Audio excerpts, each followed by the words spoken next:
नहीं होता। गंध के ज्ञान रूप परिणमित होने पर भी स्वयं गंध रूप परिणमित नहीं होता, और स्पर्श के ज्ञान रूप परिणमित होने पर भी स्वयं स्पर्श रूप परिणमित नहीं होता। अतः अरस है, अरूप है, अगंध है, अस्पर्श है। छठवें अर्थ को स्वामी जी इस प्रकार स्पष्ट करते हैं। देखो, संपूर्ण विश्व ज्ञेय है और भगवान आत्मा ज्ञायक है। सभी ज्ञेयों को जानने की भगवान आत्मा की सामर्थ्य है। इसीलिए ज्ञेय ज्ञायक संबंध का व्यवहार होने पर भी ज्ञेय ज्ञायक के तादात्म्य अर्थात एकत्व का निषेध तो है ही। ज्ञेय तो जानते हुए ही भी ज्ञायक ज्ञेय रूप नहीं होता। रस तो ज्ञेय है और आत्मा उसे जानने वाला ज्ञायक है।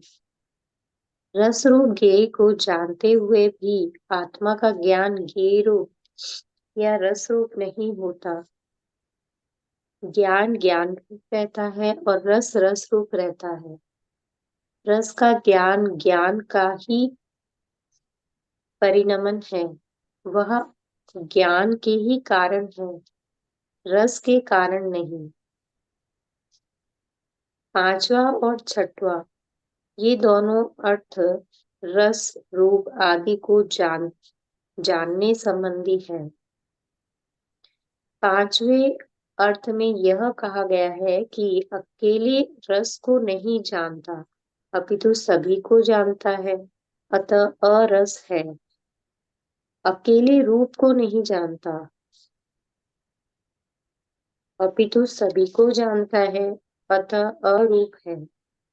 अकेली गंध को नहीं जानता, अपितु सभी को जानता है, अतः अगंध है। और अकेले स्पर्श को नहीं जानता, अपितु सभी को जानता है, अतः अस्पर्श है। छठवें अर्थ में कहा गया है कि भगवान आत्मा रस रूप गंध और स्पर्श को जानता तो है, उनके ज्ञान रूप को परिणमित होता है, परंतु उन रूप परिणमित नहीं होता। इस कारण वह अरस, अरूप, अगंध और अस्पर्श है। इस प्रकार इन 6 अर्थों में आरंभ के दो अर्थ पुद्गल द्रव्य और उनके रस रूप गंध और स्पर्श गुणों से आत्मा से भिन्न होने रूप है। बीच के दो अर्थ रस रूप गंध और स्पर्श को द्रव्येंद्रिय और भावेंद्रिय के माध्यम से नहीं जानने संबंधी है। और अंत के दो अर्थ जानने रूप तो है, पर उनमें से पहला अकेले को ना जानकर सभी को जानने रूप है और दूसरा जानने रूप परिणमित होने पर भी उन रूप परिणमित नहीं होने रूप है। ये 6 कौन से हैं? हर एक में 6 थे ना, उन 6 से संबंधित बता रहे हैं ये।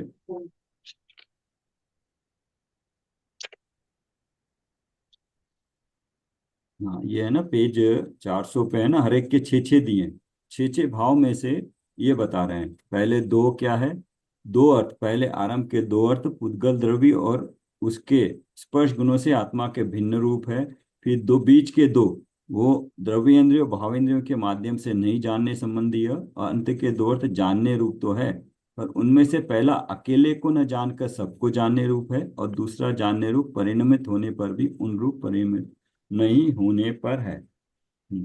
अब इनको एक बार फिर पढ़ लेते हैं, एक बार पढ़ना इसको। हम्म। पेज पर- 399 पे एक। हाँ, उद्गल द्रव्य से भिन्न होने के कारण जीव में रस गुण नहीं है, अतः जीव अरस है। सेकंड पॉइंट, पुद्गल द्रव्य के गुणों से भिन्न होने के कारण जीव स्वयं भी रस गुण नहीं है, अतः जीव अरस है। ये दोनों पुद्गल द्रव्य और उनके रस, रूप, गंध और स्पर्श गुणों के आधार से है। थर्ड वाला है, परमार्थ से जीव पुद्गल द्रव्य का स्वामी नहीं है, इसीलिए वह द्रव्येंद्रिय के माध्यम से रस नहीं चखता, अतः अरस है। फोर्थ है, स्वभाव दृष्टि से जीव शैक्षणिक भाव रूप भी नहीं है, इसलिए वह भावेंद्रिय के माध्यम से भी रस नहीं चखता, अतः अरस है।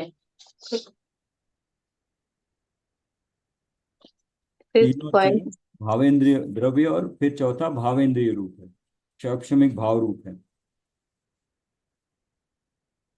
हाँ, ये दो अर्थ रस, रूप, गंध और स्पर्श को द्रव्येंद्रिय और भावेंद्रिय के माध्यम से नहीं जानने संबंधी है।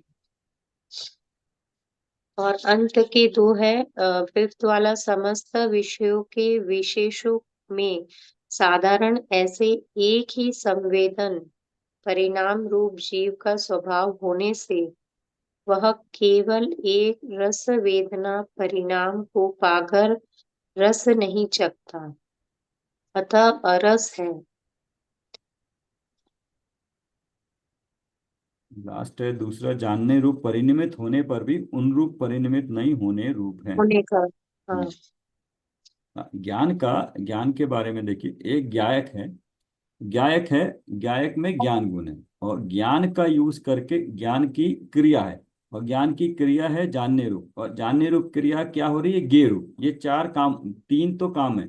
ज्ञायक अपने आप को नहीं जानता है, ज्ञायक जानता है ज्ञान के माध्यम से, अपने ही ज्ञान के माध्यम से, ज्ञान से जानता है अपने को या ज्ञेय को। तो ये जो पूरी क्रिया हो रही है वो क्या हो रही है, ज्ञान की जानने रूप क्रिया हो रही है, चार कार्य हो रहे हैं ना। तो एक हुआ ज्ञायक स्वभाव, एक हुआ ज्ञान गुण, और एक हुआ जिसको जान रहा है वो ज्ञेय, और एक हुआ पूरे मिला के, तीनों को मिला के क्या जानने रूप क्रिया हुई है। तो ज्ञायक अपने आप को नहीं जानता है, वो ज्ञायक अपने ज्ञान के स्वभाव से अपने को जानता है या पर को जानता हम्म। है ना।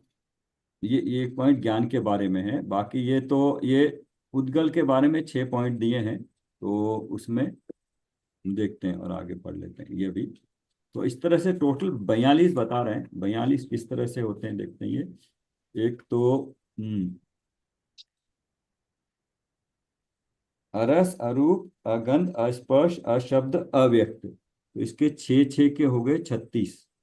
और अनिर्दिष्ट के 4, अलिंग ग्रहण के 4, तो नहीं, अनिर्दिष्ट के 4, अलिंग ग्रहण के 1, और चेतना गुण वाला 1।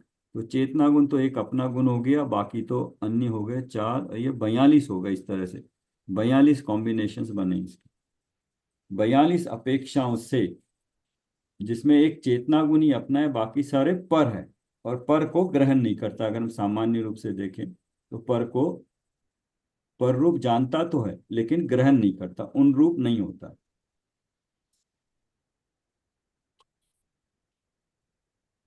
ठीक है, आगे पढ़ें।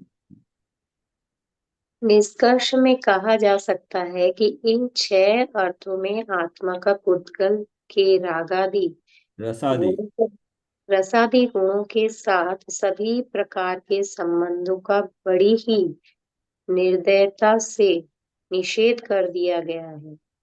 मात्र एक ये ज्ञायक संबंध को स्वीकार किया गया है, वह भी इस शर्त के साथ कि वह किसी एक के साथ ही ज्ञेय ज्ञायक रूप से संबंधित नहीं है, अपितु समान रूप से सभी को जानता तो है, जानने रूप परिणमित तो होता है, पर रसादी रूप परिणमित कभी भी नहीं होता।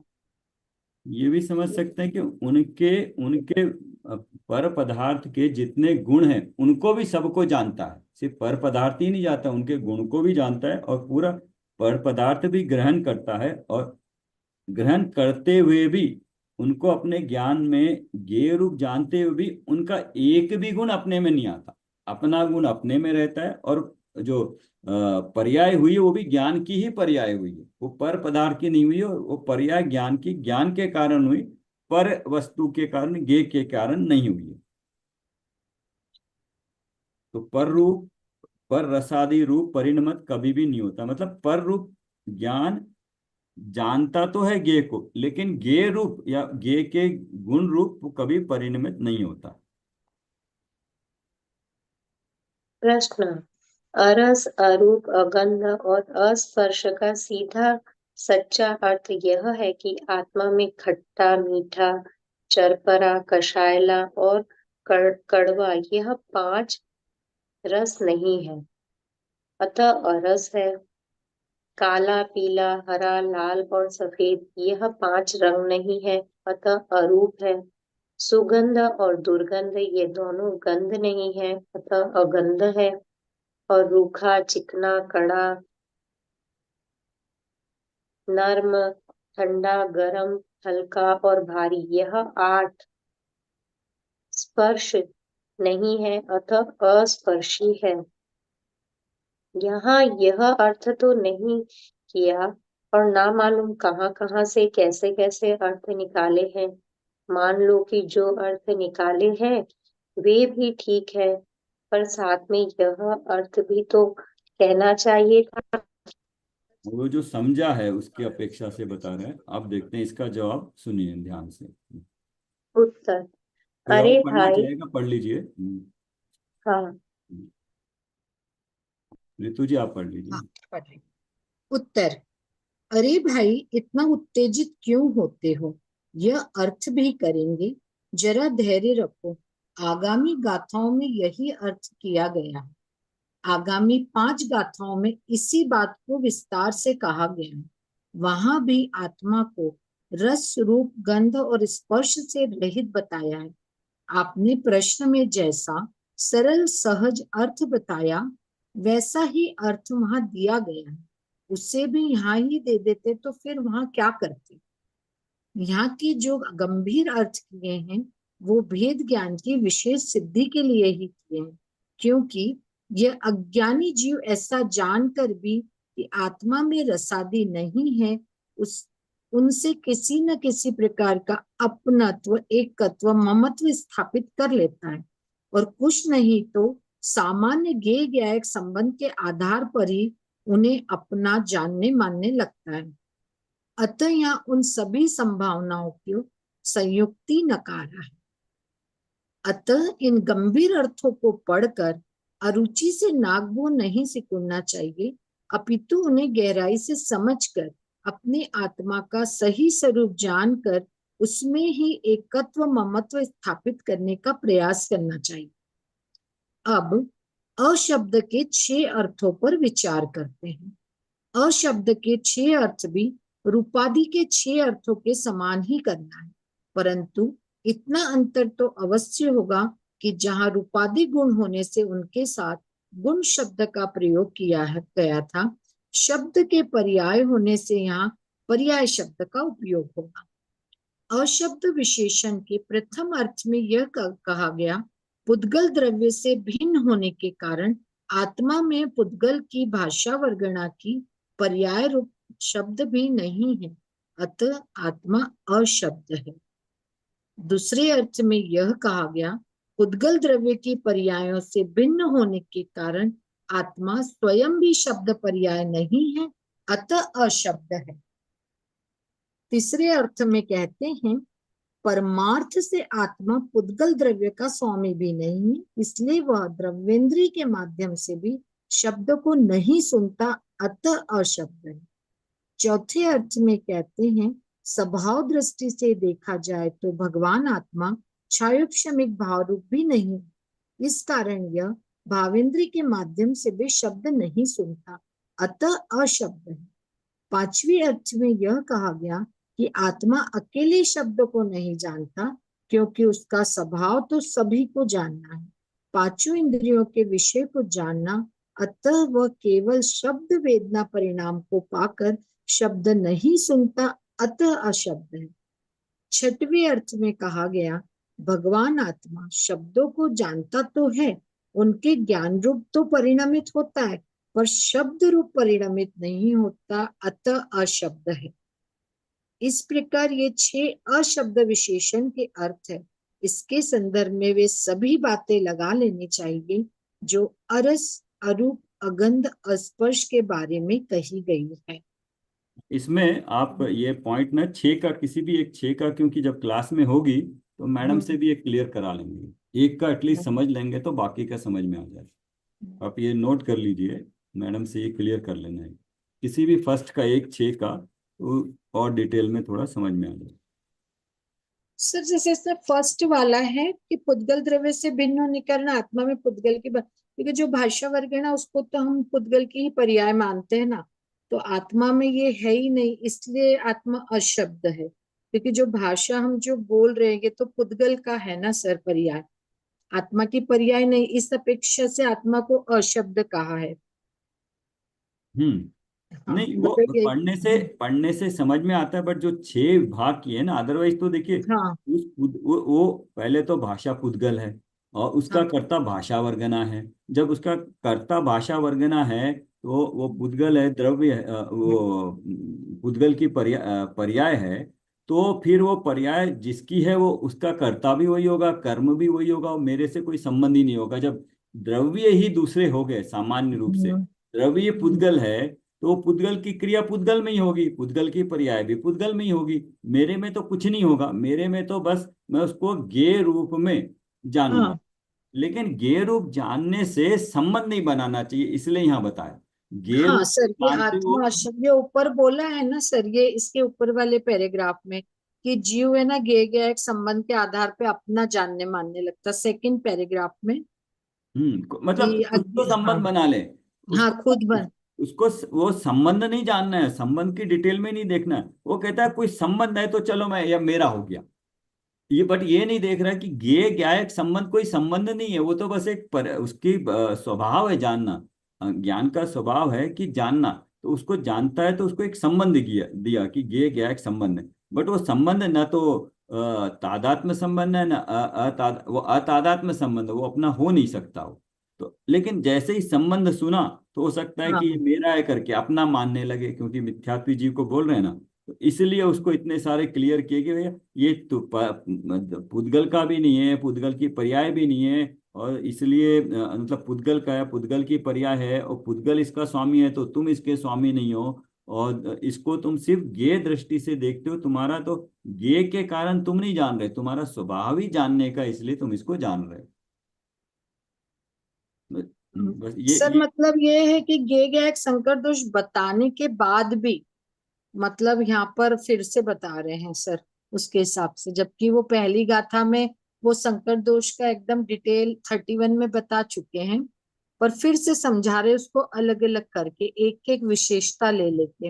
हाँ, बट हाँ जितनी डिटेलिंग आ रही है उसमें नई नई तरीके से आ रही है वो। हाँ मतलब सर वही है कि वहां तक जिसने नहीं समझा तो उसको फिर आगे और डिटेल करके समझाया कि इस तरह से होगा। क्योंकि वहां भी हमने गे गया एक संबंध देखा था, संकट दोष देखा था, पर बहुत शॉर्ट में बताया था भावेंद्रिय और द्रव्येंद्रियों के। अब यहाँ पर ये अलग अलग पूरा बता रहे हैं। जितना जितना ज्यादा बताते जा रहे उतना उतना नई चीजें उसमें आती जा रही है। सिंपल समझना बहुत इजी था, पर पदार्थ के भाव सर समझना कहाँ बहुत समझे इजी हम था। अब पर हमने सर की के भेद विज्ञान किया ही नहीं ना सर, इसलिए आगे बढ़ते जा रहे हैं। उन्होंने तो तीसरी गाथा पे ही रोक दिया था ना सर, हम तो 49 पर आ गए अभी। पर सर बहुत अच्छा है, मतलब इस तरह की बात कभी सुनी नहीं थी। हम पुद्गल के अलग अलग एक, पर आत्मा से किस तरह से उसको अशब्द अरूपी, मतलब हमने पढ़ा भी है, मैं ज्ञानानंद स्वभावी हूँ और मतलब सब उसमें पढ़ा है, पर इस तरह से शब्दों का पूरा नहीं जाना सर पहले कभी। अब उसके शब्द को सुनेंगे, अरूपी कहने से उस अरूपी का मतलब उसका स्वामी हम्म, पुद्गल है, तो पुद्गल का हाँ गुण है, ये पुद्गल के गुण की पर्याय है, इस तरह से पूरे भाव आएंगे। तो भाव आएंगे तो उसमें चिंतन लगेगा कि ये मेरे इस तरह से नहीं है। नहीं सर ये सुंदर है, मैंने 2 क्लास छोड़ी थी, फिर से एक बार पढ़ूंगी फिर सर एक बार फिर से डिस्कस करेंगे, मतलब पर ये एक पढ़ने से थोड़ा समझ में तो आ गया कि क्या बोलना चाह रहे हैं। लास्ट 2 क्लासेस में नहीं थी ना मैं सर। अच्छा। हाँ, वो एक एक को छः छः तरीके से किया था, तो हाँ, छः छः को छः तरीके से किया, 36। और उसके बाद ये इसको उसमें 4 कहा है, 4 बार, और एक एक बार में। अनिर्दिष्ट संस्थान भी लिया है, तो 5 तो इंद्रिय के विषय हो गए और एक हाँ शब्द हो गया, तो ये 6 पुद्गल हो गए। और हाँ। एक लिया अनिर्दिष्ट संस्थान। संस्थान मतलब आकार।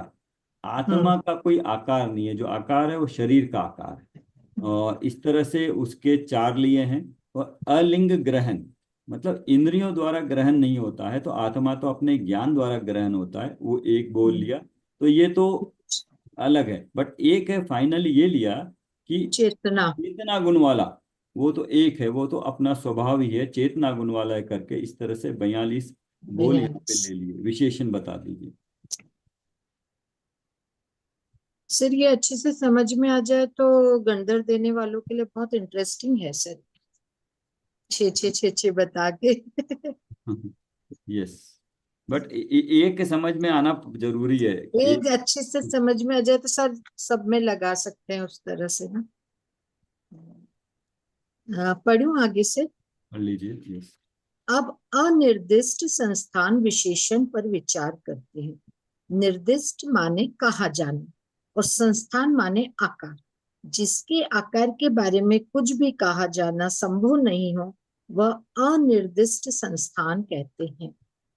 यह असंख्यात प्रदेशी भगवान आत्मा संसारावस्था में जिस शरीर में रहता है उसी के आकार में परिणमित हो जाता है। आत्मा का कोई आकार तो सुनिश्चित है ही नहीं, इस कारण उसके आकार के बारे में यही कहा। वह निश्चय से असंख्यात प्रदेशी है और व्यवहार से स्वदेह प्रमाण है।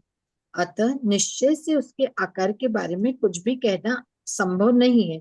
यही कारण है उसे अनिर्दिष्ट संस्थान कहा गया है।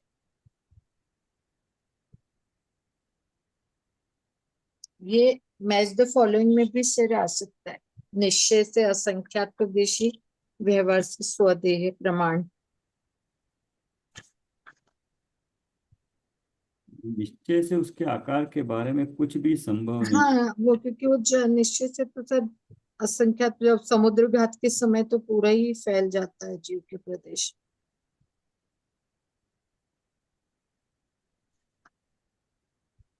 जिस प्रकार हाथ की 5 उंगलियों में 4 के नाम तो अपने आकार, प्रकार, स्थिरता और कार्य के कारण सुनिश्चित है, पर एक उंगली में कोई विशेष विशेषता न होने से उसका सार्थक नाम रखना संभव नहीं हुआ, तो उसे अनामिका नाम से ही पुकारने लगे। अनामिका माने बिना नाम की। बिना नाम की यह भी तो एक नाम ही हो गया। अंगूठे को बलिष्ठ होने के कारण अंगुष्ठ कहते हैं, उसके पास की उंगली को धमकी देने के काम में आने से तर्जनी कहते हैं, बीच की उंगली को बीच में होने से मध्यमा कहते हैं, अंतिम उंगली सबसे छोटी होने से कनिष्ठा कहलाती है। पर कनिष्ठा के पास की उंगली को क्या कहें, कुछ समझ में नहीं आया तो उसे अनामिका ही कहने लगे। इसी प्रकार जिसके मौलिक आकार के बारे में कुछ कहना संभव न हो, तो उसे अनिर्दिष्ट संस्थान कहते हैं।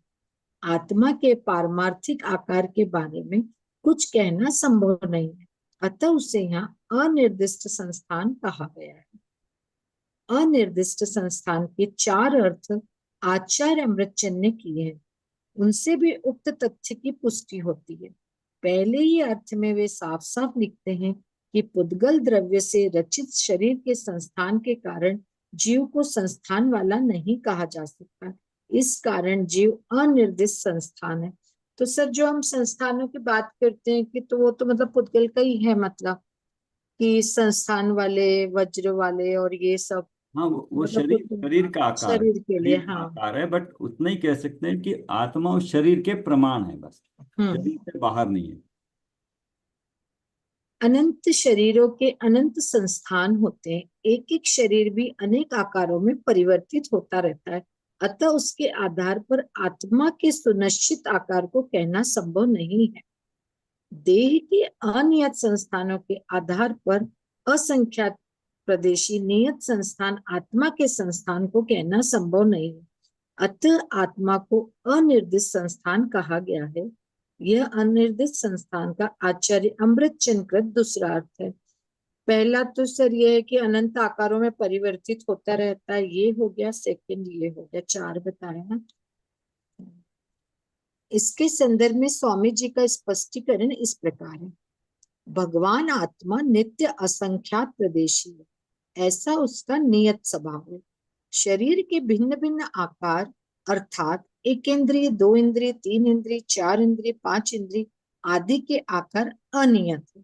ऐसे अनियत आकारों वाले अनंत शरीरों में आत्मा रहता है, इसलिए यह नियत संस्थान वाला नहीं कहा जा सकता है। अतः यह अनिर्दिष्ट संस्थान है। सर अनियत मतलब कोई फिक्स नहीं है उसका। नियत ही मतलब फिक्स, अनियत मतलब फिक्स नहीं है, कुछ भी एक समान नहीं है, फिक्स नहीं है। मतलब कभी 1 इंद्र हो जाए, कभी 4 इंद्र हो नहीं, जाए, ऐसा। आकार की अपेक्षा बताया उन्होंने अनियत आकारों में, कि जैसे हम कोई जीव 1 इंद्रिय के उसमें होगा तो उसका आकार उसी के हिसाब से, हम्म पंचेंद्रिय में होगा, पंचेंद्रिय हम्म में तो मनुष्य हो गया तो उसका मतलब वो नियत नहीं होगा ना, अनियत। जिस योनि में जाएगा उसके अनुसार हो जाएगा। दोनों अपेक्षाओं से पहले तो पहला वाला है ना। एक हम्म तो शरीर का अलग अलग, शरीरों का अलग अलग संस्थान होता है। और हम्म उस शरीर का भी, हम जैसे मनुष्य शरीर और तिर्यंत शरीर पहले सामान्य रूप से कहा कि दोनों के अलग अलग। फिर अब मनुष्य शरीर में भी एक समय से दूसरे समय में एक जैसा नहीं रहता। हम्म हम सांस लेते हैं तो बाहर कम ज्यादा होता रहता है, और वैसे भी ये घटता बढ़ता रहता है। उसके हम्म कोई भी फिक्स्ड नहीं है। नियत अनियत है, मतलब फिक्स्ड आकार है नहीं। तो इसलिए इसका आत्मा का अनिर्दिष्ट संस्थान है। हम्म। और बाकी जो दिखाई देता है वो तो शरीर का है। तीसरे अर्थ में यह बताया है कि संस्थान नामक नाम कर्म का विपाक फल तो पुद्गलों में ही होता है, शरीर में ही होता है। अतः उसके कारण भी आत्मा को किसी आकार वाला नहीं कहा जा सकता। अतः आत्मा अनिर्दिष्ट संस्थान है। ये तीसरे नंबर का। हाँ, अब चौथा अर्थ है। एक नाम कर्म का होता है। नाम कर्म में आते हैं ना 6 संस्थान तरह के होते हैं। वो हाँ, नाम कर्म, और नाम कर्म आद्य अगात्य कर्म की प्रकृति है। तो कर्म की अपेक्षा से, और वो किसको बताता है? वो शरीर को बताता है। शरीर को दिखता और अब शरीर को बताता है तो वो शरीर का आकार है, वो शरीर का है।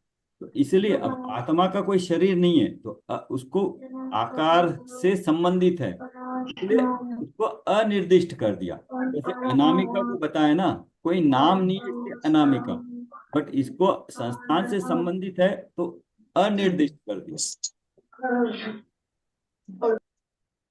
चौथे अनिर्दिष्ट। सर यहाँ पे अनिर्दिष्ट जो वर्ड है, मतलब बताया ना कि जैसे आत्मा तो नित्य असंख्यात प्रदेशी है, तो वो तो नित्य है, सेम ही है कि असंख्यात प्रदेशी है, लेकिन आकार का शरीर के कारण हम हमारा ये मतलब चेंज होता रहता है, जो भी है आकार है वो नहीं, चेंज होता रहता यहाँ है। पे बात कर रहे हैं आत्मा के आकार की। तो आत्मा का हाँ, आकार ये बता रहे हैं, आत्मा का आकार है कैसा? फिक्स्ड नहीं है, बस ये आकार है उसका। तो फिक्स क्योंकि क्यों नहीं? आत्मा क्योंकि आत्मा जिस शरीर में जाता है उसका आकार ले लेता है, इसलिए ना। इसलिए नहीं, बस आत्मा का आकार नहीं है। क्यों नहीं है उसके रीजंस दे रहे हैं, लेकिन आत्मा का आकार उसके निमित्त से नहीं कहेंगे। समझना इसको। शरीर के कारण आत्मा का आकार नहीं है, ऐसे नहीं कर रहे हैं। आत्मा का आकार ही नहीं है, अब उसको समझा रहे हैं निमित्त की दृष्टि से। वो ऐसी बात हो गई, ज्ञेय के कारण आत्मा जान रहा है, ना कि अपने ज्ञान के कारण। नहीं, आत्मा तो जान रहा है ज्ञान के कारण। तो ज्ञान में जब जानने में आएगा कुछ ना कुछ ज्ञेय तो होगा, लेकिन प्रॉपर्टी तो ज्ञान की है। ऐसी आत्मा की अपनी स्वभाव है कि वो उसका कोई फिक्स आकार नहीं है, बस आत्मा का आकार नहीं है। और उसका जस्टिफिकेशन दे रहे हैं। बट जस्टिफिकेशन इसलिए नहीं कि वो किसी आकार में, बस आत्मा का अपना स्वभाव है ना। तो अपना गुण है, अपना अनिर्दिष्ट संस्थान होना, वो अपना गुण है। गुण को निमित्त नैमित्तिक दृष्टि से समझा रहे हैं यहाँ पे, मतलब क्यों नहीं है। लेकिन अगर शरीर के कारण नहीं है कहेंगे, आत्मा में ये गुण तो कैसे जस्टिफाई होगा?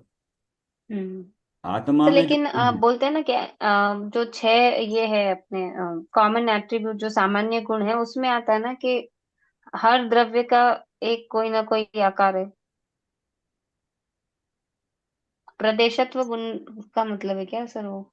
नहीं नहीं नहीं, वो प्रदेशत्व गुण के कारण, वो तो फिर आपको गुण देखना पड़ेगा, 6 गुण। हम्म। हाँ, जो छह गुण में एक आता है सर, एक गुण में ये बताते हैं कि हर द्रव्य का एक कोई ना कोई आकार होता है। यस, प्रदेशत्व गुण के कारण कुछ ना कुछ, नहीं नहीं नहीं, हाँ, आकार नहीं है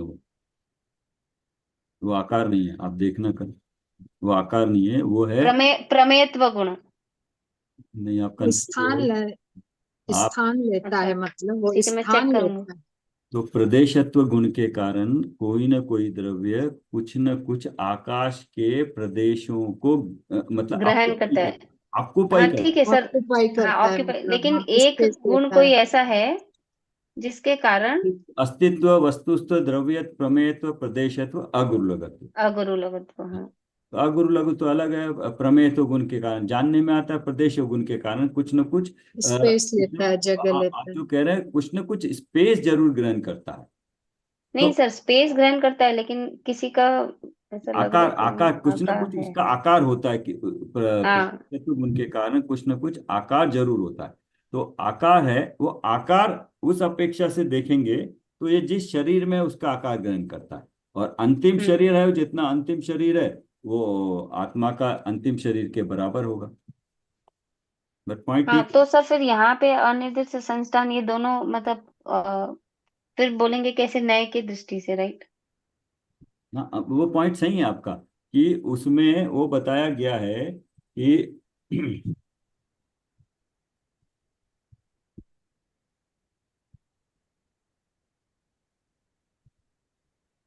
हाँ, जिस शक्ति के कारण द्रव्य का कोई ना कोई आकार अवश्य रहता है, उसको हाँ। प्रदेशत्व गुण कहते हैं।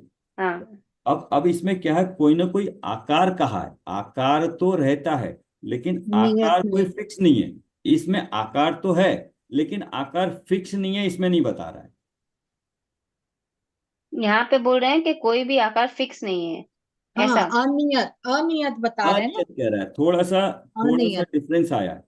कोई ना कोई आकार अवश्य होना, मतलब इसका एक आकार का, इसका जो मीनिंग है ना, इन्फरेंस जो है कि ये आकाश के कुछ न कुछ प्रदेशों को ऑक्युपाई करता है।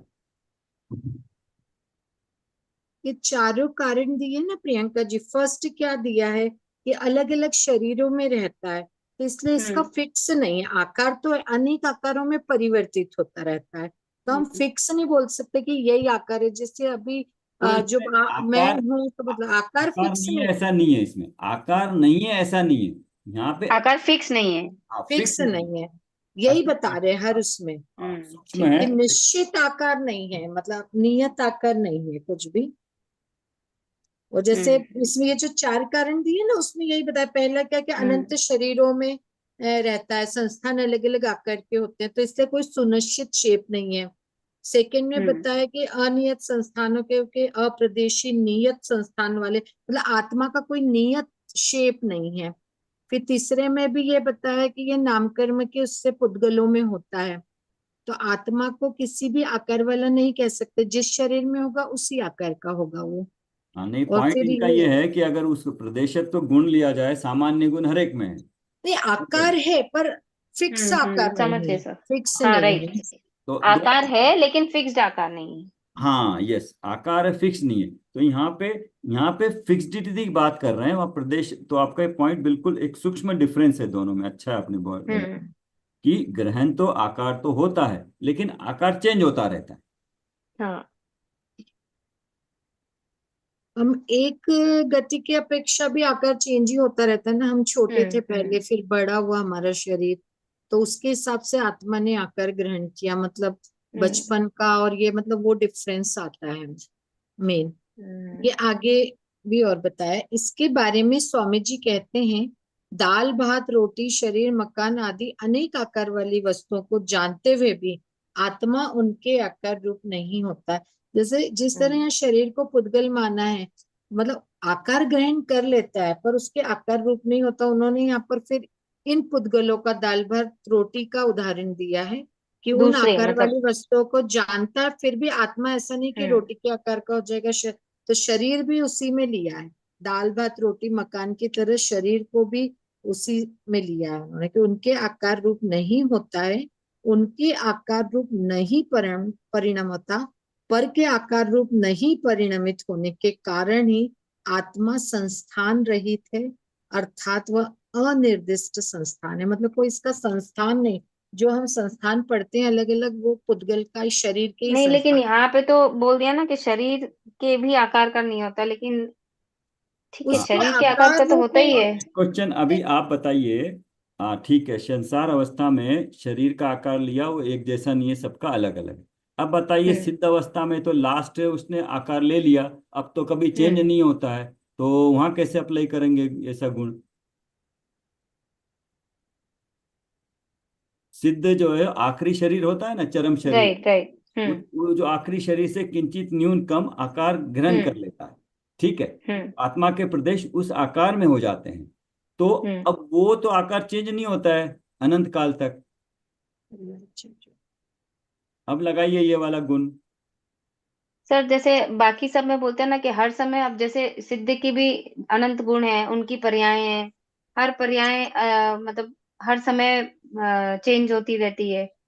तो उनके जैसे ज्ञान गुण की पर्याय अभी जो देख रहे हैं, अभी जैसे सर्वलोक जानने में आ रहे हैं, तीनों काल तीनों लोक के सभी गुण सभी पर्याय। फिर जो नेक्स्ट समय में, उनका उस समय आकार भी तो, सब कुछ जानने वो में आ तो रहे हैं। गुणों की अपेक्षा से, बट ये उनका आकार व्यवहार या निश्चय से कैसे कैसे चेंज हो रहा है बताइए। निर्दिष्ट यहाँ कह रहे हैं कि अनिर्दिष्ट है, वहां तो फिक्स हो गया जो हाँ, आखिरी था। फिक्स है, लेकिन फिर भी वो पर्याय चेंज हो रही है, तो वो फिक्स होते हुए भी फिक्स नहीं है ऐसे। लेकिन वो गुणों की जो आप लॉजिक सही लगा रहे हो, लेकिन आकार तो चेंज नहीं हो रहा ना, आकार में कोई परिवर्तन नहीं हो रहा अन्य गुणों के परिणमन के कारण। लेकिन आकार फिक्स हो गया ना, वो आकार चेंज कहाँ हो रहा है?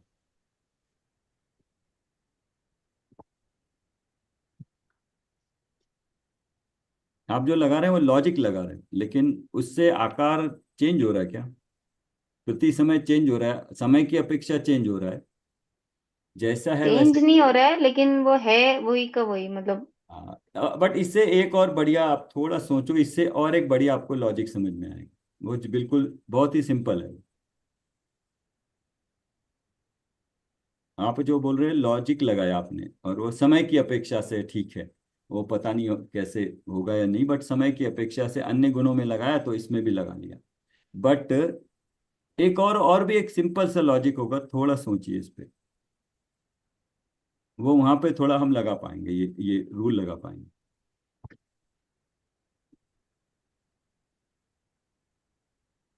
देखिए अभी मैंने बात किया था एक एक सिद्ध की अपेक्षा से। एक सिद्ध का तो फिक्स हो गया, एक थे खड़गासन में, दूसरे थे पद्मासन में, तो वहां चेंज हो हाँ गया। सर, लेकिन बहुत सारे सिद्ध भी खड़गासन में हो सकते हैं, बहुत सारे पद्मासन में भी हो बट सकते हैं। किसी का भी आई डोंट नहीं कि एक का जितने जितने एग्जैक्ट है वैसा ही किसी हाँ ठीक दूसरे है, का होता वो होगा। दूसरे का नहीं होगा वो, लेकिन एक ही का वो तो फिक्स हो ही गया है। हम्म। एक ही आत्मा के रेस्पेक्ट में वो तो फिक्स हो ही गया है। लेकिन लेकिन एक को देख के रूल नहीं बना सकते ना। रूल नहीं, तो ऐसा सबका नहीं अपना है। अपना फिक्स है। जैसे किसी हम का ये नहीं बता रूल सकते तो ना कि 5 है। 5 फीट का आकार है या 4 फीट का आकार है, ऐसा हम पक्का नहीं बोल सकते ना। सबका अलग अलग है ना, नहीं, और वो सबका शरीर अलग की है। जैसे अपेक्षा किसी है। का 5 है, किसी का 4 है, किसी का 10 है, किसी का 12 है। तो जिसका 5 है उसका 5 ही है, किसका 10 है तो 10 ही है। ये तो करेक्ट, फिक्स ही है ना। वो फिक्स है, लेकिन जिसका 4 फीट है और किसी का 5 फीट है, तो अब बताना होगा कि आत्मा का ये गुण है, तो गुण तो सब में एक जैसा होना चाहिए ना। ज्ञान गुण आपके पास है, मेरे पास है, तो गुण तो सब में है, गुण उसमें कोई कम पेशी नहीं है ना, गुण तो एक जैसा होना चाहिए। उस अपेक्षा से सब में बराबर नहीं है, इसलिए उसको अनिर्दिष्ट, मतलब अब थोड़ा और समझ में आ रहा है कि इसलिए किसी भी अपेक्षा से वो निर्दिष्ट नहीं है, फिक्स नहीं हो सकता है वो। इवन सिद्ध अवस्था में भी एक सिद्ध की अपेक्षा दूसरा सिद्ध का बदला ही रहेगा, बदला हुआ होगा, इसलिए उसका संस्थान फिक्स नहीं है। और अब जब जब वो तो पॉइंट कहा, लेकिन जब संस्थान नाम आ रहा है संसार दशा में, तो सिद्ध दशा शायद कंसीडर ना करें, क्योंकि संस्थान नाम आ रहा है नाम कर्म के उदय से, तो ये संसारी जीवों की अपेक्षा से कह सकते हैं, लेकिन गुण तो सामान्य है, तो इसलिए तो उसको सबको लगाना चाहिए, तो वो सिद्ध दशा में भी आएगा। आप नोट कर लीजिए, ये आप क्लैरिफाई करिएगा मैडम से। जी प्रियंका जी सर। नोट कर हाँ लीजिए। सर। हाँ, कि अगर आकार फिक्स है, निर्दिष्ट फिक्स नहीं है, अनिर्दिष्ट है, नियत नहीं है, तो फिर सिद्धों का एक बार फिक्स हो गया तो क्या होगा?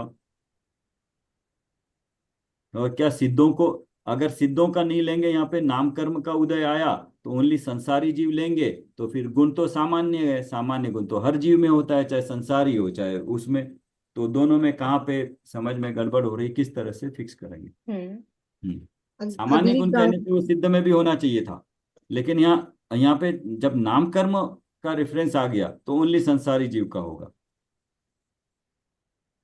सर, अगली गाथा में काफी डिटेल में इन विशेषणों के बारे में दिया है, बहुत सारे पॉइंट्स दिए हैं। नहीं, अच्छा है, 25 से। अब जब हाँ। पढ़ेंगे ना तब हमें हम्म, क्लियर होगा, खाली पढ़ते रहने से इतना शायद हाँ। ग्रहण अब समझ में आएगा, क्योंकि हमने इतना डाउट्स रेज किए, चिंतन किया ना, तो अब समझ में आया शायद। आप पढ़ लीजिए आप। पढ़ेंगे प्रियंका जी आप? हाँ ठीक है, पढ़ती हूँ। दाल भात रोटी, शरीर मकान आदि अनेक आकार वाली वस्तुओं को जानते हुए भी आत्मा उनके आकार रूप नहीं होता, उनके आकार रूप नहीं परिणमता है। पर के आकार रूप नहीं परिणमित होने से ही आत्मा संस्थान रहित है, अर्थात अनिर्दिष्ट संस्थान है। सर इसमें तो मेरे को एक शरीर का अभी भी क्वेश्चन है, बाकी सब तो ठीक है, लेकिन शरीर के हिसाब से तो अपना आत्मा का आकार होता ही है ना। आत्मा का ठीक है, आकार बाकी का प्रति समय नहीं बदल होता रहा है। है ना, बदलता रहता है ना, नियत नहीं है ना, नियत नहीं है अनियत है। यहाँ पे, अच्छा ठीक है, आकार है लेकिन फिक्स नहीं है, राइट। हाँ, तो अनिर्दिष्ट। इसीलिए अनिर्दिष्ट कहा है कि एक जैसा नहीं रहेगा, कि राइट मतलब राइट। इतनी ही हाइट रहेगी, इतना ही, मतलब पहले 2 फुट के थे अब 3 फुट के, चाहे मतलब हम्म। एक ही उसमें ले लो। और यहाँ तो मतलब जीव की बात कर रहे हैं हम, तो हर मतलब पर्यायों से लेना पड़ेगा, एक ही नहीं गति के लेकिन, पर्याय से कि हाँ तो कोई जैसे नियत नहीं। शरीर पुद्गल है तो पुद्गल का आकार चेंज हो रहा है, लेकिन आत्मा का आकार ऐसे देखा जाए तो डिपेंडेंट नहीं हुआ क्या कि शरीर, मतलब जब तक संसारी अवस्था में, कि जब तक असंख्यात शरीर है। प्रदेश में उसके प्रदेश फैल जाते हैं ना उनको। अब जैसे समुद्र घाट के समय तो पूरे लोकालोक में फैल जाते हैं ना। हाँ आप हाँ हाँ। इसको, आप बिल्कुल पॉइंट समझ में आ रहा है, बट आपको अब निमित्त नैमित्तिक लगाइए। देखिए, क्या आत्मा का कोई भी कार्य शरीर के कारण होगा? पहले आपने नहीं ध्यान, होता है। हाँ नहीं, नहीं होता है। तो अब हमको बुद्धि इस प्रकार लगानी पड़ेगी। देखिए, आत्मा शरीर बड़ा हुआ, हाँ आत्मा के प्रदेश भी बढ़े, बट शरीर के, मतलब है तो असंख्यात प्रदेशी, लेकिन वो फैल गए नहीं, उतने में। अब सुनिए इसका रीजन सुनिए। अब शरीर के प्रदेश, शरीर के बड़ा, शरीर का आकार बढ़ा, तो हम्म शरीर का आकार तो अपने पुद्गल परिणमन के कारण बढ़ा, निमित्त हम्म नैमित्तिक मान सकते हैं, लेकिन उत्पादन हम्म क्षमता उसी वक्त निमित्त नैमित्तिक संबंध के कारण आत्मा का भी तो अपने प्रदेशों का उस प्रकार से फैला हुआ, आत्मा फैल सकती है, असंकुचित विकास शक्ति शक्ति के कारण वो फैला हो सकता है, जितना चाहे उतना फैला हो सकता है, कम भी हो सकता है। तो आत्मा का उस वक्त वैसा परिणमन होना उसकी अपनी स्वतंत्रता है, लेकिन शरीर के साथ उसकी निमित्त नैमित्तिक, ये ऐसे इसको, हाँ ठीक है सर। इसको वही कर्म मोह कर्म का उदय और आत्मा का हम्म राग द्वेष रूप परिणमन होना। हम्म तो अब आत्मा का कार्य आत्मा में हुआ, लेकिन निमित्त था हम्म उसका, तो अगर यह निमित्त समाप्त हो जाएगा, शरीर नाम कर्म, तो सिद्ध का वो चेंज नहीं होगा। बट चेंज नहीं होते हुए भी अलग अलग सिद्धों के अलग अलग है, इसलिए फिर भी नियत नहीं कर सकते। अब बट पॉइंट यही है कि वो गुण, वो सामान्य गुण है, उसको कैसे अप्लाई करेंगे। नोट कर लिया आपने? हाँ यही ना सर, कि आकार सामान्य गुण है, हम्म। तो सिद्धों के तो, एक सिद्ध के तो फिक्स हो गए, अब चेंज नहीं होता है। अंतिम आकार था उसका फिक्स हो गया। तो फिर वो अनिर्दिष्ट कैसे हुआ? हाँ, अनिर्दिष्ट कैसे हुआ। हम्म। और एक इसका क्या मतलब क्वेश्चन आया था कि एक सामान्य गुण है तो सिद्धों का आकार फिक्स हो गया, तो वो अनिर्दिष्ट कैसे हुआ? ओके। सामान्य गुण है, सामान्य गुण है तो मतलब हम यहाँ पे ले रहे हैं संसारी अवस्था में अनिर्दिष्ट ले रहे हैं, क्योंकि कर्म का नाम कर्म का उदय है उसका निमित्त है। लेकिन वहां तो नाम कर्म नहीं ले सकते, हम्म। क्योंकि वो तो संसारी हो गए। तो फिर नाम कर्म नहीं होते हुए भी अनिर्दिष्ट कैसे हुआ। हाँ ठीक है। क्योंकि गुण तो सबको एप्लीकेबल है, हर जीव को एप्लीकेबल है, ये सामान्य गुण है, हर जीव को क्या, हर द्रव्य को एप्लीकेबल। बट इसको ये इसको अभी देखना थोड़ा, ये क्या लिखा है इसमें, ज्ञान में हमारे मकान आया, ज्ञान हाँ, में हमारे मकान आया तो। तो ज्ञान मकान रूप नहीं हुआ या उसके साइज का नहीं हुआ? नहीं, मैं जो पॉइंट मेरे को अभी ध्यान आया कि क्यों, उससे निकलेगा इन्फरेंस कि जो जिस वस्तु का जो आकार था, घर तो बिल्डिंग हम्म। तो बहुत बड़ी थी, लेकिन हम्म। उस बिल्डिंग का साइज सब कुछ आया, लेकिन ज्ञान में तो बिल्डिंग ज्ञान रूपी परिणमत हुई। कि मतलब वो बिल्डिंग, ज्ञान को उतना बड़ा होने की जरूरत नहीं पड़ी। ज्ञान तो मेरा शरीर प्रमाण है, उतना ही ज्ञान है, लेकिन ज्ञान में मेरे बिल्डिंग जितना सब्जेक्ट ऑब्जेक्ट आया, गे आया, लेकिन मेरा हम्म। ज्ञान को भी उतना बराबर नहीं होना पड़ा। तो इसका मतलब ज्ञान गे के कारण परिणमित होता है, ज्ञान अपने ज्ञान के कारण परिणमित हो। हाँ, राइट।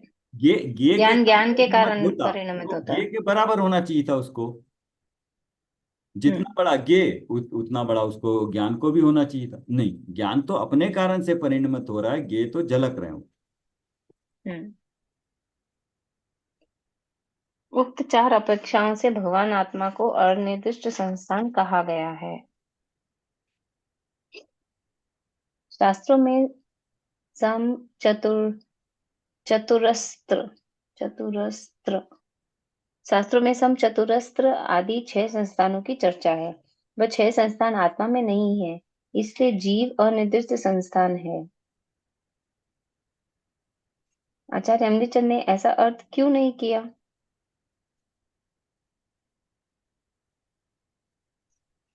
ऐसा अर्थ आगे 50वीं गाथा में किया गया है। वहां ही क्यों किया, यहाँ क्यों नहीं किया? क्योंकि वहां यह कहा गया है कि आत्मा में संस्थान नहीं है, अतः वहां आत्मा में सम, चतुरस्त्र आदि 6 संस्थानों का निषेध किया गया है। वहां असंस्थान की बात है और यहाँ अनिर्दिष्ट संस्थान की बात है। वहां संस्थानों के निषेध की बात है और यहाँ संस्थान के बारे में कह जाने के निषेध की बात है। इस अंतर को हमें समझना चाहिए। वहां तो संस्थान ही नहीं है ऐसा बता रहे हैं, और हाँ यहाँ हाँ संस्थान के बारे में कह जाने के निषेध की बात है। कहे संस्थान के बारे में कहे जाने के निषेध। हम्म। कि वज्रवाहन है या ये तो वो है ही नहीं। इस अपेक्षा से कहा कि संस्थान की कहे कि इस तरह का संस्थान है तो कहते नहीं है। पर जो 50वीं गाथा में तो असंस्थान की ही बात कर रहे हैं। नहीं नहीं, 50वीं का इसलिए तो ठीक है, समझ आई। यहाँ पे केवल संस्थान के बारे में कहे जाने के निषेध की बात है। अनिर्दिष्ट संस्थान के मतलब वज्रवाहन है या ये है तो नहीं, किसी भी तरह से कुछ नहीं है। इसलिए अनिर्दिष्ट का कि कोई भी नहीं है संस्थान। नहीं और नहीं, वहां ये कैसे हुआ? ये तो संस्थानों का निषेध। अनिर्दिष्ट बोला, तो अनिर्दिष्ट तो अभी तक हम लोग यही समझ रहे ना कि फिक्स नहीं है तो सही। हम्म। अभी हाँ, तो हम और लोग वहां इतना तो पढ़ के आए ना हाँ, कि तो आगे तो फिक्स ये नहीं कहा है। कि संस्थान है ही नहीं। आगे तो बोला संस्थान है नहीं, लेकिन अभी यहाँ क्या बोला कि अनिर्दिष्ट मतलब फिक्स नहीं है। यही तो हम लोग हम्म। अभी पढ़े ना, अनियत है। हाँ, और यहाँ बोले तो वो संस्थान के छह बारे के में जो कहे छह जाने के आ रहे हैं निषेध की उन बात है। उसमें से तो नहीं है ही नहीं। छह संस्थान आत्मा में नहीं है। जो 6 प्रकार के संस्थान हमने पढ़े थे पीछे तत्वा सूत्र में, वो तो है ही नहीं। ये बता रहे ना, प्रश्न पूछा है ना कि जो 6 संस्थानों की चर्चा है वो तो आत्मा में नहीं है। इसलिए जीव अनिर्दिष्ट संस्था, मतलब क्वेश्चन किया है तो बोले 85 में बताया है कि क्यों नहीं है। पढ़ लेते हैं आगे। हम्म। हम्म। आचार्य जैसन ने तो इसी गाथा में सम, चतुर,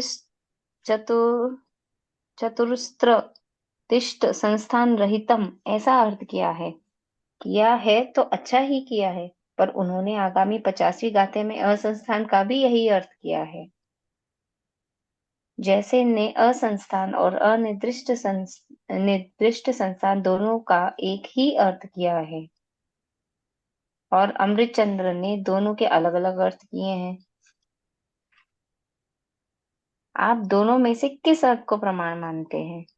हम दोनों ही अर्थ को प्रमाण मानते हैं, क्योंकि दोनों ही अर्थों के प्रयोजन में कोई अंतर नहीं है।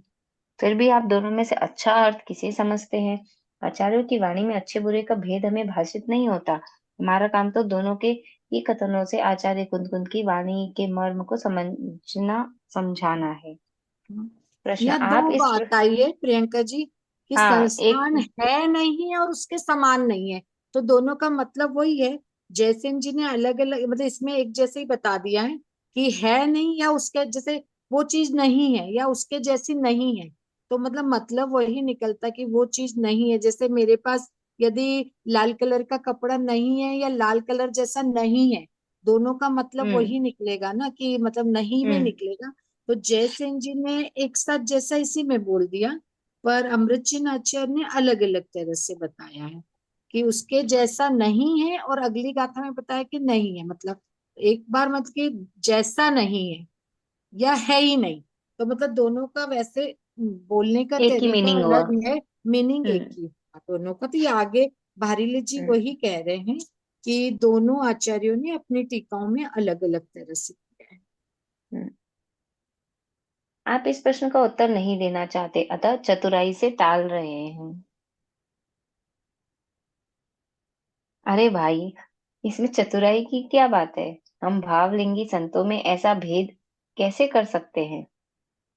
हमारा काम तो इतना ही है कि विभिन्न विशेषणों से के जो विभिन्न अर्थ प्राप्त होते हैं उन्हें पाठकों के सामने प्रस्तुत कर दें।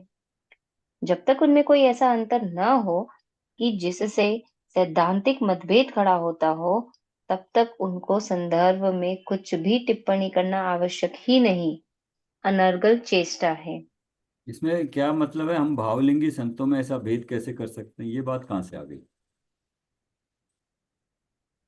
शिष्य ने प्रश्न किया है ना कि नहीं, आचार्य जयसेन ने इसी गाथा में दोनों चीज बता दी और अमृतचंद ने अलग अलग जगह बताया है, तो बोले आप किस आचार्य को सही मानते? हाँ ये हाँ प्रश्न हाँ, मतलब किया उनको है, तो उसके उनको लिए लेके, कहा। हाँ उनको हाँ कह रहे हैं कि उनको वो लेके, भावलिंगी हाँ मुनि है, हम कैसे उनको क्वेश्चन कर। हाँ।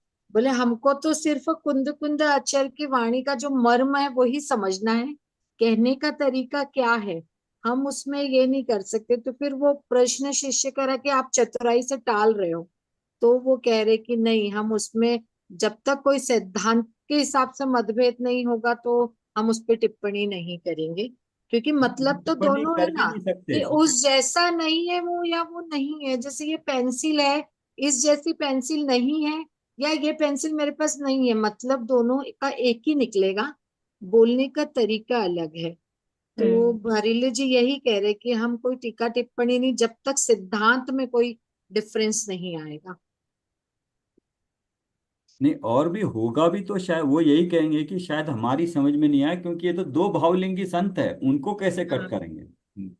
फिर आगे और बता रहे इन्होंने गे हम्म। भाव और भावक भावों की भी भिन्नता बताई है आगे। हम्म। हाँ। अब अव्यक्त विशेषण के संबंध में विचार करते हैं। आत्मख्याति में अव्यक्त विशेषण के भी 6 अर्थ दिए हैं। पहले अर्थ में गेय भावों से एवं दूसरे अर्थ में भावक भावों से भिन्नता बताई गई है। अतः कहा गया है कि 6 द्रव्य में लोक व्यक्त है, कषाय चक्र रूप भावक भाव व्यक्त है, और उनसे भिन्न होने के कारण भगवान आत्मा अव्यक्त है। यहाँ गेय भावों और भावक भावों को व्यक्त कहकर उनसे भिन्न होने के कारण आत्मा को अव्यक्त कहा गया है। गेय 21 से पदार्थों 32 की गाथा में ही अलग कर दिया था सर उसको, पर अब उन्होंने उनको नाम दे दिया व्यक्त, और इस कारण आत्मा को अव्यक्त बता दिया है। तो गे भावों और ये भावक भावों को पहले ही बता दिया था, द्रव्य इंद्री, भावेंद्री, भाव इंद्रिय, करेक्ट। विकारी, उदय में आए हुए विकारी भाव, इन तीनों को पहले ही अलग बता दिया था, इसलिए वो व्यक्त रूप में कहा है। उनसे आत्मा अलग है, इसलिए वो व्यक्त नहीं है, इसलिए आत्मा अव्यक्त है। ज्ञेय पदार्थों और रागादि भावक भावों से भिन्नता की बात विगत गाथाओं में विस्तार से स्पष्ट हो चुकी है, अतः अब यहाँ इस संबंध में कुछ भी कहने की आवश्यकता नहीं है। अव्यक्त के तीसरे अर्थ के संदर्भ में स्वामी जी के विचार द्रष्टव्य है। तीसरे अर्थ, पहले और दूसरा अर्थ कहाँ बोले? पहले अर्थ में बताया कि गेय भावों से, और अच्छा हाँ, पहले अर्थ में गेय भावों से और दूसरे अर्थ में भावक भावों से। भावक भावों से। और अभी तीसरे अर्थ में स्वामी जी क्या बता रहे? चित्त सामान्य में चैतन्य की समस्त पर्याय निमग्न है। जो पर्याय भविष्य में होने वाली है और जो पर्याय भूतकाल में होने वाली है, हो गई है, ये सभी पर्याय चैतन्य सामान्य में अंतर्लीन है। वर्तमान पर्याय चैतन्य में लीन नहीं है। यदि वर्तमान पर्याय भी उसमें निमग्न हो तो जानने का काम कौन करेगा? वर्तमान पर्याय के अलावा भूत भविष्य की समस्त पर्याय चैतन्य में अंतर्लीन है। इसलिए गाथा में जान शब्द का प्रयोग किया गया है। तात्पर्य है कि जानने वाली वर्तमान पर्याय तो चित्त सामान्य से बाहर ही रही, और इसी वर्तमान व्यक्त पर्याय में अव्यक्त ज्ञायक वस्तु को जान, ऐसा आचार्य देव कहते हैं। क्या वो सब? वर्तमान पर्याय में एक ही काम हो रहा है, जानने का, वो वर्तमान में जानने का। लेकिन जो भूतकाल की और भविष्य की पर्याय हैं, जो ज्ञायक स्वभाव में वो ज्ञायक स्वभाव में, वो ज्ञान में नहीं है, ज्ञायक स्वभाव में। इसमें लिखा है ना, वर्तमान पर्याय तो चित्त सामान्य से बाहर ही रही है। इसी वर्तमान व्यक्त पर्याय में अव्यक्ति ज्ञायक वस्तु को जान, ऐसा आचार्य देव कहते हैं। तो वर्तमान व्यक्त पर्याय है, उसको वर्तमान पर्याय को व्यक्त कहा, और जो ज्ञायक स्वभाव है उसको अव्यक्त कहा। जानने का कार्य होता है ना, तो जानने के कार्य मतलब व्यक्त रूप से होगा। और जितना अभी जानने में नहीं आ रहा है, पूरा वर्तमान भविष्य का, वो पूरा का पूरा अव्यक्त रूप से, वो किसमें? ज्ञायक में। वर्तमान के अभी नहीं जान रहा ना, अभी वर्तमान पर्याय में क्या हो रहा है? जान रहा है। किसको जान रहा है? सामने अभी के ज्ञेय को जान रहा है। तो जो ज्ञान में भूत की सारी पर्याय और भविष्य की सारी पर्याय क्या है? वो ज्ञायक स्वभाव में, वो अव्यक्त रूप से ज्ञायक स्वभाव में। पढ़ लेते हैं एक बार पूरा, बहुत सूक्ष्म है, तो सर ये तो पढ़ते कुछ भी पढ़ते नहीं ही समझ समझ में आ रहा आएगा। ये वाला पार्ट। हाँ, पढ़ते पढ़ते ही समझ में आएगा धीरे धीरे। जिस प्रकार पानी की तरंग पानी में समा जाती है, उसी प्रकार व्यक्त होने वाली पर्याय द्रव्य रूप ही हो जाती है। इस तरह जब निर्मल पर्याय प्रकट होती है, तब क्षयोपम शायिक उपशम भाव रूप होती है, परंतु जब अंतर द्रव्य में ही व्यय होकर समा जाती है, तब वह पारिणामिक भाव रूप ही हो जाती है, अर्थात उदय, उपशम, क्षय या क्षयोपम भाव रूप नहीं रहती। रुकते हैं यहाँ पे आज। जी सर। इसका मतलब अभी जो हम जान रहे हैं, अगर हम वर्तमान में जानने का कार्य कर रहे हैं, तो एक ही चीज अभी की जान रहे हैं। अब उसमें अगर हमारे जानने में भूत की किसी पर्याय को निकालना हो, वो कहाँ से आएगा? वो ज्ञायक स्वभाव से अव्यक्त रूप से है। वो हमारे अभी ज्ञान में नहीं है। अभी ज्ञान में तो उस वक्त आएगा जो अव्यक्त रूप से व्यक्त रूप आएगा। व्यक्त मतलब अभी वर्तमान पर्याय व्यक्त हो रही है, जानने में आ रहा है, क्रिया हो रही है। लेकिन जो अव्यक्त रूप से हैं, भूत की और भविष्य की, वो सारी की सारी अव्यक्त रूप से ज्ञायक स्वभाव में है। सर इसको पढ़ के ऐसा नहीं लग रहा है कि भारत जी बहुत ज्यादा कुछ कहना चाहते थे और उसको उन्होंने शॉर्ट किया है? तो उनके ज्ञान में और भी ज्यादा समझा होगा, क्योंकि सर हर चीज को बस एक जगह फुल स्टॉप हो गया है। उसकी मतलब डिटेलिंग इतनी नहीं है कि मतलब आम हमारे जैसों को एकदम समझ आ जाए। नहीं डिटेलिंग तो ऐसा लग रहा है बहुत ज्यादा कर दिया, हमको समझ नहीं नहीं, नहीं आ रहा फिर है। भी अधूरा है कुछ। मतलब पूरा या तो आगे पीछे का हमको ज्ञान नहीं है ज्यादा, इसलिए। क्योंकि ओके जो भी इसमें कंपैरिजन सर किया है, मतलब उसी चीज को जो गुरुदेव श्री ने कहा वो बिल्कुल ही अलग लिया है, भरीली जी जो कह रहे वो अलग लिया है।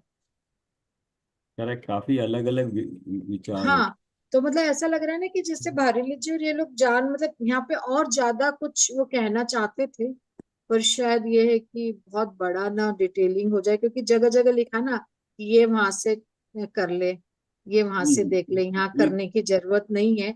मतलब उनके भाव में तो सब आ रहा है, पर वो यहाँ उन्होंने इतना लिखा नहीं है उसको।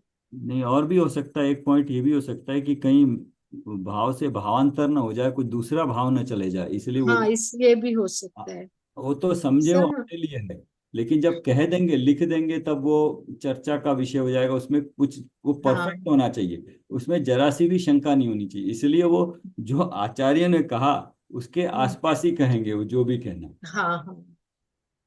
और सर जैसे मेन ग्रंथ में तो कुंद कुंद आचार्य ने तो बहुत शॉर्ट में अपने सूत्र गाथाओं में ही समझा दिया है, फिर बाद में टीकाएं हुई है, फिर बाद में, क्योंकि हमारे जैसे अज्ञानी लोगों को समझाना है, इसलिए इतना डिटेलिंग नहीं। तो जो ज्ञानी लोग है वो तो एक गाथा पढ़ के ही वो पूरा भाव निकाल लेते होंगे ना सर।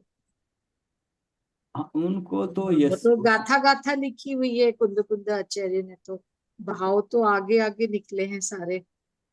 और फिर क्या है, फिर गुरुदेव का भी इसमें आ गया, तो अब हम्म। गुरुदेव का आने के बाद वो शायद और नहीं करना चाहते हो। हाँ और जब गुरुदेव ने बता दिया तो फिर क्या हो। हाँ, वही, वो तो गुरु थे ना भारीली जी के, तो फिर गुरु के आगे तो कुछ बोलेंगे नहीं। क्योंकि सर गुरुदेव श्री ने यहाँ पर्याय की बात ली हुई है, मतलब पर्याय पे ही ज्यादा जोर दिया है उनके सब पे। या तो इनका इस मेन प्रवचन सुनना पड़ेगा, गुरुदेव श्री इस गाथा पे क्या कहना चाहते हैं। हाँ, ऐसे ही हमारा अलग अलग जगह से पढ़ेंगे, और हाँ पढ़ते पढ़ते क्या है, अभी पहली बार पढ़ते हैं ना तो समझ में नहीं हाँ आता, दो तीन बार यही पढ़ेंगे तो बाद में समझ में आ जाएगा, फिर दूसरी जगह से भी पढ़ेंगे। तो इसलिए एक बार में कोशिश ही नहीं करना समझ में आ जाए, क्योंकि दो तीन बार उसको लगते ही है, समय देना ही पड़ता है। फिर मतलब सिर्फ जिज्ञासा बढ़ाने के लिए कैसे, कि यहाँ 49 में हम यही बता रहे, 50वीं में हाँ, और बताएंगे कि जीव और आगे स्वाध्याय करे। कंटिन्यूटी बनी रहेगी। हाँ सर, 50वीं में तो मैं पीछे पेज पलटा के देखा, बहुत सारे पॉइंट्स दिए हैं इन सब बातों के लिए। हाँ, इसलिए उसको छोड़ दिया यहाँ पे, बस मेन पॉइंट। हाँ, चलिए आज कुछ। अच्छा है पर सर गाथा ना, हम्म। थोड़ा सा जहाँ समझ कम आता वहाँ उपयोग भी ज्यादा लगता है। क्या करेंगे, आज वही करते हैं जो सामायिक पाठ चल रहा था ना, हाँ जी सर। अरम ध्यान। सर जिनवानी स्तुति कर लें क्या हाँ, पहले? कर लीजिए, यस कर लीजिए। निज निधि निज में बताई, यह यह अनंत उपकार है, उसके इसके लिए जिय वाणी माँ को करना। वंदना सतबार, वंदना सतबार।